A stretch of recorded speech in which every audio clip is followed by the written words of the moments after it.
the United States is facing a national emergency. And this has President Donald Trump ordering 1,500 U.S. troops to be deployed here on U.S. soil. Today I'm going to break down where these U.S. troops are going, why Donald Trump has deemed this a national emergency, and what this means for the American people moving forward. I guarantee you this is going to impact every single one of us. So I'll break all this down in just a moment, but all I ask is one thing. Takes 2 seconds. Go ahead, hit that like button if you enjoy these daily updates, and now let's begin.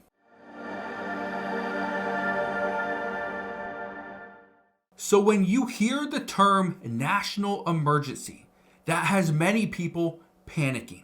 What is going on? How is this going to impact me and my family?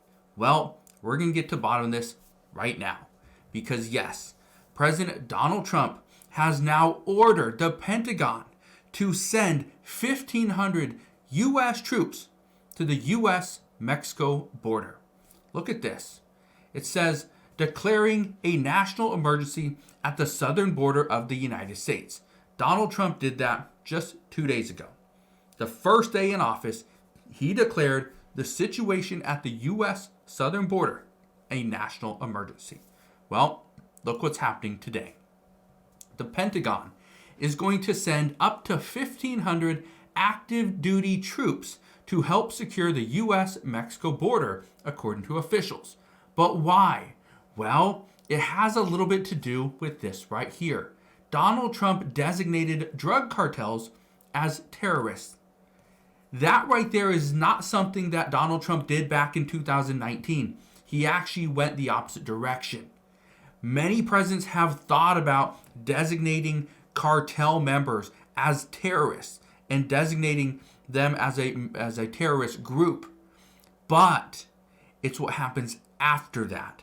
This has Mexico extremely concerned and wants President Donald Trump to walk back that statement. But it's highly unlikely. Look at this right here. You need to see this, okay? Because right now, many people are concerned that if we send 1,500 troops to the U.S.-Mexico border, it's going to cause a war at the border, a very regional, localized war. Tensions are going to go sky high. We're going to see, issues. We're going to see fights, gunfights, knife fights, fist fights. We're going to see people lose their life because of this. Here's what you need to understand. What is happening right now is just increasing the presence at the border. Listen to this. According to the Texas Military Department, there are roughly 4,500 National Guardsmen at the border currently. There are also roughly 2,200 active duty forces at the border as well. However, they are just there to help U.S. Customs and Border Protection work. They perform mostly logistical and bureaucratic tasks like data entry, detection and monitoring, and vehicle maintenance. Okay, that's all they're doing. Now, I want to keep reading this to you. But first, look at this. This says troops are prohibited by law from doing law enforcement duties, but that may change. Trump has directed through executive order that the incoming Secretary of Defense and incoming Homeland Security Chief report back within 90 days if they think an 1807 law called the Insurrection Act should be invoked. That would allow these troops to be used as civilian law enforcement on U.S. soil. Now, here's the reason why this is such a big deal. I want to show you this. It says, the cartels have engaged in a campaign of violence and terror throughout the Western Hemisphere that has not only destabilized countries with significant importance for our national interests, but also flooded the United States with deadly drugs, violent criminals, and vicious gangs. Most recently, the biggest gang that has entered into the United States that is wreaking havoc on many cities like Denver, New York, and Chicago is the Tren de Aragua. Okay, it's a Venezuelan prison gang that has come into the United States. They started out a couple of years ago doing very small crimes like stealing phones from people that were talking on their phone in New York City. They'd steal shopping bags from people that were just coming out of a store, walking down the street. And then they escalated it, and now, according to reports, it's gone as far as human trafficking. So again, a lot of issues here. But I want to read more of this to you, okay? The Pentagon is going to send 1,500 active duty troops to help secure the U.S.-Mexico border. An increased presence at the border will likely mean less trafficking, less smuggling, less people coming across the U.S. border illegally. Now, I want to read some of this to you. Look at this. It says, the additional active duty troops being sent to the border this week will be doing much of the same, the official said, and are expected to feed into and augment Joint Task Force North. Okay? Now, what is Joint Task Force North? Well, let's read a little bit of this. Look at this right here. It says right here, there are already roughly 2,200 active duty forces at the border as part of the Joint Task Force North, U.S. Northern Command's border mission based out of El Paso, Texas. They help support U.S. Customs and Border Protection's work there, performing, again, logistical and bureaucratic tasks like data entry, detection, and monitoring, and vehicle maintenance. Now, why are the new 1,500 being ordered to go to the border? Well, we don't know exactly what they're going to do. According to reports, they're just going to do some of the same thing.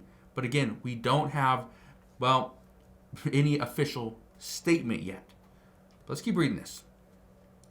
It says they will be helping to maintain operational readiness for Border Patrol, assisting in command and control centers, and providing more intelligence specialists to assess threats and migrant flows, according to sources familiar with the planning. The troops are also expected to augment air assets and help with air operations. Even more active duty troops are expected to be deployed to the border in the coming weeks and months, one of the officials said, with this first wave laying the groundwork for a larger military footprint. Here's what you need to know. If the 1,500 active duty troops are going to head down to the border and they're going to do things like, if they're going to do, very similar tasks like logistical and bureaucratic tasks like data entry, detection, monitoring, and vehicle maintenance, this actually frees up a lot of the people at the U.S. Border Patrol, like ICE agents and stuff like that. So now they can go and take on a different role. Keep in mind, U.S. troops will have a limited role at the U.S. southern border. But if they go in and take the responsibilities away from ICE agents, then those agents can then go do other responsibilities. That's what looks like is happening. Now, here's what I think is very interesting. Okay, this is something that we have seen time and time again, where there's been talk of securing the U.S. border, ensuring that the American people are safe. There's not people being trafficked down to Mexico or up into the United States, right? So we're going to see what happens. We're going to see how this plays out. But the concern, and I want to read this to you, okay, because it is a pretty big concern that Mexico has, because Mexico doesn't want to be deemed as or have terrorists in the country, okay? So I want to read this to you. Look at this right here. It says, why does Mexico oppose labeling cartels as terrorist groups? It says, needless to say, no country wants to be seen as a home to terrorist groups. Mexico has a lot at stake. Foreign visitors bring in billions of dollars each year, from tourists sunning on its beaches to executives investing in car factories. Now look at this. It says, but there's a bigger geopolitical concern. The states that harbor terrorists around the world, whether Afghanistan or the Philippines or Mali, or for that matter Colombia, do so because there are large swaths of ungoverned territory. Mexico is constantly pushing back against the idea that its whole isn't governed by Mexican authorities. But listen to this. It says Mexico is nervous that a terrorist designation could raise the likelihood of unilateral U.S. military action. In 2020, Trump floated the idea of a missile attack on Mexican drug labs, according to the former Defense Secretary Mark Esper. But he was actually talked out of it. Asked on Monday, this is the first day Donald Trump was inaugurated as a president of the United States, he was asked Monday night whether he would indeed send the special forces to confront Mexican cartels. Trump replied, "It could happen. Stranger things have happened." Okay, so what does this mean? If Mexico is nervous that the United States would actually put a missile attack into Mexico and strike Mexican drug labs, yeah, that's a huge concern on Mexico's part. That's also should be concerning for the United States as well, because the last thing we want to do is have some type of disruption at the border.